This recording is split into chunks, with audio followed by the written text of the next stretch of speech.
আসসালামু আলাইকুম। আজ আমরা দেখব গ্রামীণ রবি এয়ারটেল সিম প্যাকেজ কিনে অন্য আরেকটা ফোনে কিভাবে হটস্পট ব্যবহার করবেন। সর্বপ্রথম অ্যাপ্লিকেশন ডাউনলোড করে আপডেট করে নিন। আপডেট করা হয়ে গেলে এখানে লিখবেন বিডি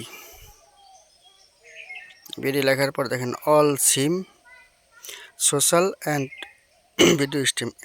এটাতে আমার 259 টাকার প্যাকেজ কেনা আছে। এটাতে কানেকশন করবেন। কানেকশন করা হয়ে গেলে, যদিও না হয় ফ্লাইট মোড অন অফ করবেন। কানেকশন হয়ে গেলে আপনার ফোনে হটস্পট অন করে দিবেন। হটস্পট অন করার পরে আপনার এখন অন্য একটা ফোন নেবেন। ডাউনলোড করার পরে অন্য একটা ফোনে নেওয়ার পরে সব কিছু চেক করবেন, আপডেট ভার্সন ঠিক আছে কিনা। সেম, সব কিছু সেম। এখানে ওয়াইফাই অন করে নেবেন। আমার আগে থেকে ওয়াইফাই পাসওয়ার্ড দেওয়া আছে আপনার F9। ব্যাস খালাস, এটার কাজ শেষ।